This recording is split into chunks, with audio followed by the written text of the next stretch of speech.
जिस तरह वो अमेरिका के साथ खड़ी है, ट्रम्प के साथ खड़ी है और वाज़ेह तौर पे उनकी फैसलों की भी हिमायत करती है और उनको अमन अवार्ड भी दे रही है। इसी तरह ये फ़लस्तीन पे और हमास पे उसका मौक़िफ़ बिल्कुल वाज़ेह नहीं है, जिससे लग रहा है कि पूरे दुनिया में पाकिस्तान का जो मौक़िफ़ था कायद आज़म रहमतुल्लाह अलैह से लेकर अब तक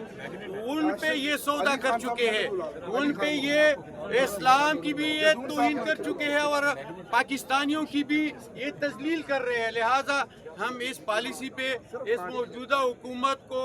ये कुल्लम कुल्ला ये पैगाम देना चाहते हैं कि हम फ़लस्तीन के साथ खड़े हैं, फ़लस्तीनियों के साथ खड़े हैं, हम आज़ाद फ़लस्तीन के हामी हैं, हम मुसलमानों की हामी है और हम इसराइल को कभी भी तस्लीम नहीं करेंगे। और जिस तरह ये पस्तायत कर रही है, जिस नज़रिए पे पाकिस्तान बना था, मैं समझ रहा हूँ कि अगर आज कायद आज़म रहमतुल्लाह अलैह जिंदा होता तो कहीं जेल में पड़ा होता। ये जालिम व जाबिर जिस तर्ज हुकूमत ये चला रहे हैं, कर रहे हैं, इससे तो साफ जाहिर हो रहा है कि इनको पैसा दो पाकिस्तानियों को मारो, इसको पैसा दो इनके आईन कानून की वायलेशन करो, इनको डॉलर दो इसराइल तस्लीम करेगा, जो भी पैसा देगा ये आईन व कानून उसका है। लिहाजा मौजूदा हुकूमत की पॉलिसी कायद आज़म रहमतुल्लाह अलैह की मंशूर और नज़रिए से मुतसादिम है। मैं कबायली इलाकों में जारी ऑपरेशन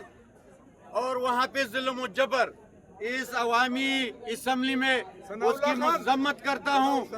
उस ऑपरेशन को यकसर में मुस्तरद करता हूँ और साथ साथ मैं पूरे फ़लस्तीनियों से मैं शर्मिंदा हूँ कि जिस तरह उसको कत्ल किया गया, जिसका कत्लेआम हुआ और एक ही ड्रामा रचाया गया कि ट्रम्प को हमने नोबेल इनाम देना है, हमने जो है ना उसको अवार्ड देना है अमन। लिहाजा ये अब पाकिस्तानियों की उमंगों की तर्जुमानी नहीं है, ये इसराइल की हिमायत या ट्रम्प के साथ दोस्ती, ये कुल्लम कुल्ला कायद आज़म रहमतुल्लाह अलैह के उसूल और मंशूर से मुतसादिम है। मैं इस तर्ज हुकूमत जो ये कर रहे हैं, इस नज़रिए से पाकिस्तान नहीं बना, पाकिस्तान का नज़रिया नहीं बना, क्योंकि यहाँ पे कानून व आईन की बात होती थी, यहाँ पे आईन व कानून की हुक्मरानी की बात होती थी। और मैं अपने कायद इमरान खान की इस जद्दोजहद व इस तहरीक को,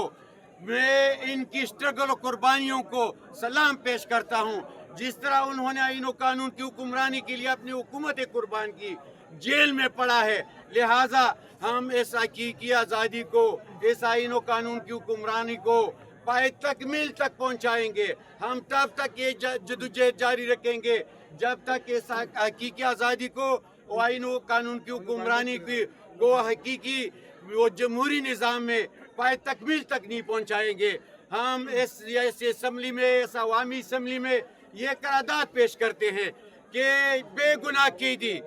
चाहे वो इमरान हो या दीगर, उसके खिलाफ बनने वाले तमाम केसेस ख़त्म की जाए, वो इनको फौरी तौर पर रिहा किया जाए। मेहरबानी।